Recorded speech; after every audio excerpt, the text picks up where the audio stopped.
একদম সহজ কথাটো হ'ল আমি যেটো কওঁ যে দেৱাল লিখন পঢ়িব নোৱাৰিলে দেৱাল লিখনটো এটা সিম্বলিক শব্দ যে কি ৰাইজৰ মনৰ ইচ্ছা আকাংক্ষা ৰাইজে কি ভাবিছে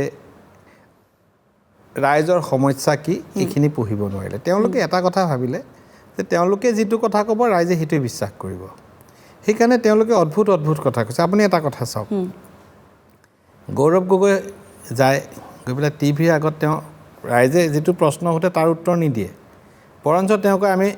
আমি মুখ্যমন্ত্ৰীক ভয় নকৰোঁ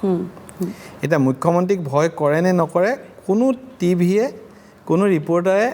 কেতিয়াও গৌৰৱ গগৈ খুদা নাছিলে যে আপুনি মুখ্যমন্ত্ৰীক ভয় কৰে নেকি কিন্তু তেওঁ সবতে এফালৰ পৰা কৈ গ'ল যে আমি মুখ্যমন্ত্ৰীক ভয় নকৰোঁ অসমৰ জনসাধাৰণে মুখ্যমন্ত্ৰীক ভাল পায় তাৰ প্ৰমাণটো নিৰ্বাচনত হ'ল কিন্তু অসমত কিছুমান লোক আছে যিখিনি লোকে মুখ্যমন্ত্ৰীক ভয় কৰে সেই লোকসকল হ'ল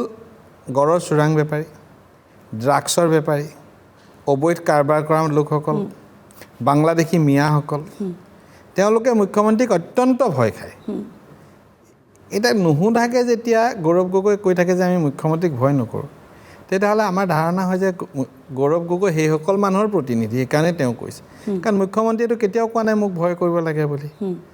আৰু তেওঁ সেই মানুহখিনিক অভয় দিব খুজিছে যে বাংলাদেশী মিয়াখিনিক অপৰাধীখিনিক যে মুখ্যমন্ত্ৰীক ভয় কৰিব নালাগে মই ভয় নকৰোঁ তোমালোকেও নকৰিবা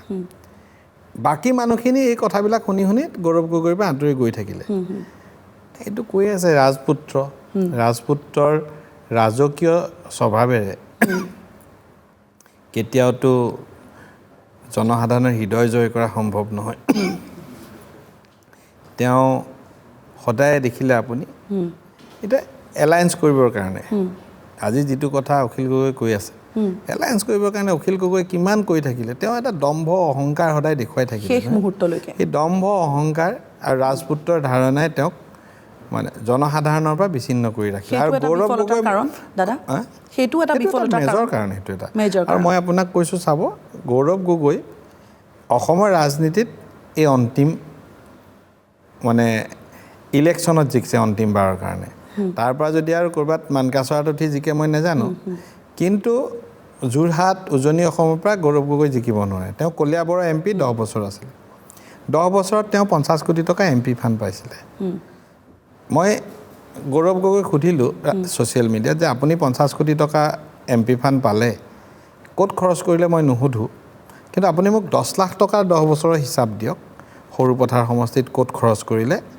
য'ত আপোনাৰ নামটো এটলিষ্ট জিলিকি আছে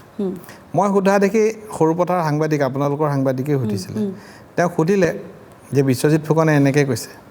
দুটাই সুধিলে প্ৰথম টাইত ক'লে যে অসম নাগালেণ্ড সীমান্তত নগাই আগ্ৰাসন হৈছে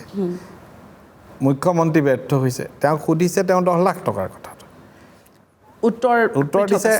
কৰবাত কথা তাৰমানে এনেকুৱা হৈছে পৰীক্ষা দিবলৈ গৈছে বিজ্ঞানৰ প্ৰশ্ন কাকত কুৱেশ্যন পেপাৰ কমন পৰা নাই কুৱেশ্যন পঢ়াই নাই এটা সৰুতে মাকে তেওঁক কবিতা এটা পঢ়ি শুনাইছিলে তেওঁ কবিতাটোকে লিখি আহিলে তেনেকুৱাইটো হ'ল